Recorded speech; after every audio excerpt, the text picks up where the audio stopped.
So hello sir, this is activity 7.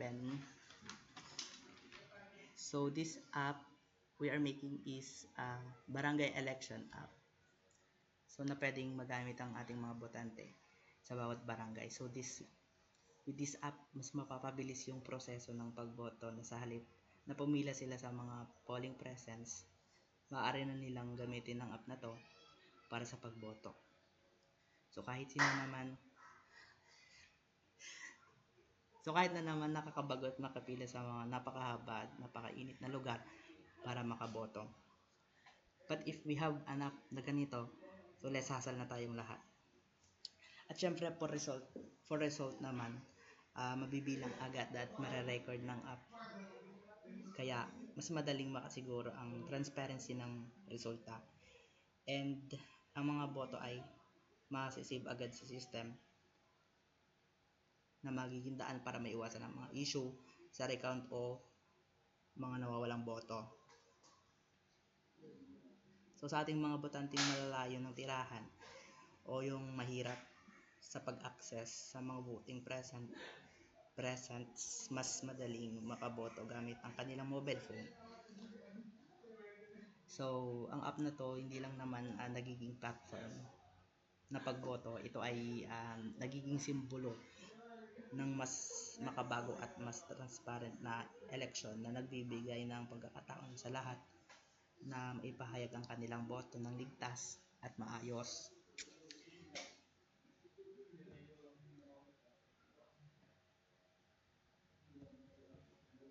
So, for what ideas for making the app? Kalaos. So ideas for making the app.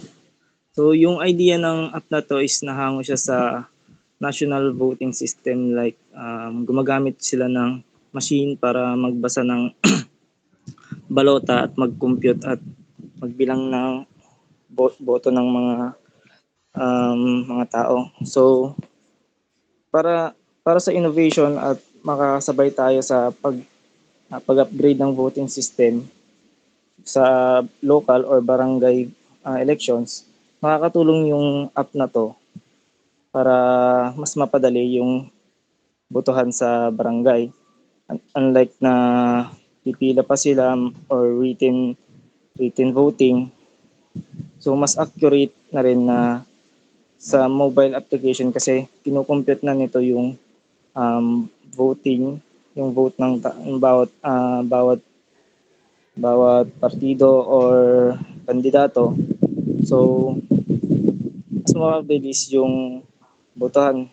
Kumbaga, isang araw lang matapos na yung resulta. So, sa app na to is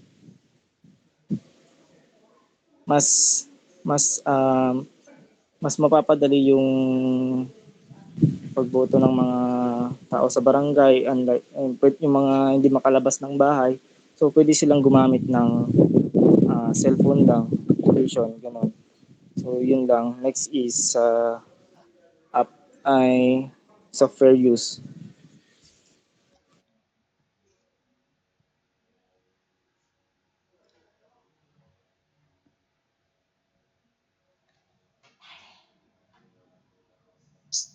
Dito sa homepage is dito mamimili ng mga barangay and then may button siya, then gumamit din kami ng mga asset for image background. So dito sa voting page.dart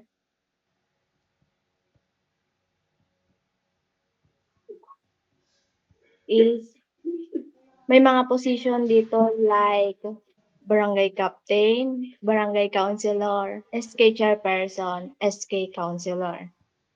And then sa loob ng position, meron tayong in-input na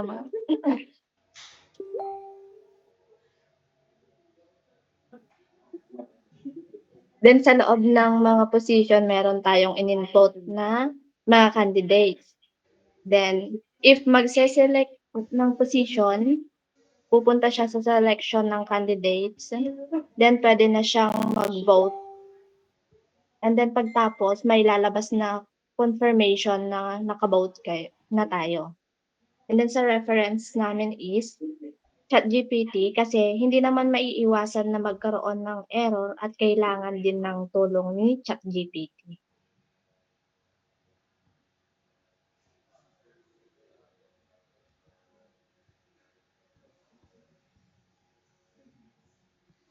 So may I call Jennifer for So, yeah. Thank you.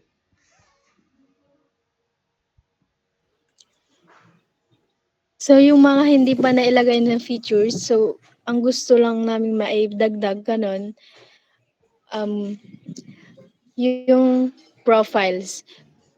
Sa profiles, dito papasok yung mga info ng mga tatakbong mayor, ganon, para makita ng mga taong bayan kung ano yung mga qualification nila and some info para malaman din ng mga boboto sa kanila. Tapos, pwede rin yung sample ballot. Kasi hindi naman lahat ng tao is naiintindihan and alam nila yung mga gagawin sa pagboto since bago rin itong app na to. So, pwede rin yung sample ballot para guide ng mga hindi pa alam bumoto. Pwede rin yung real time para maiwasan yung dayaan sa bawat votings. At para makita rin ng mga botante na real time yung ginagamit nilang app. So, next.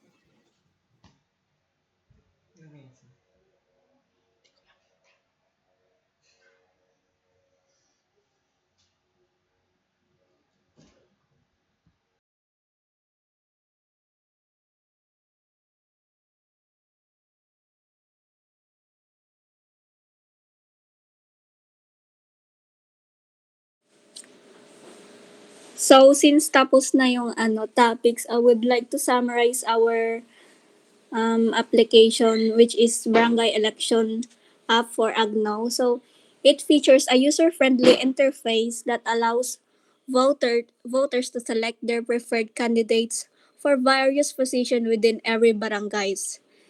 The interface displays a list position including barangay captain, barangay councilor, SK chairperson, and SK councilor with input fields for voters to enter their choices. So after a user selects their preferred candidate, the app displays a confirmation message indicating the successful completion of the vote.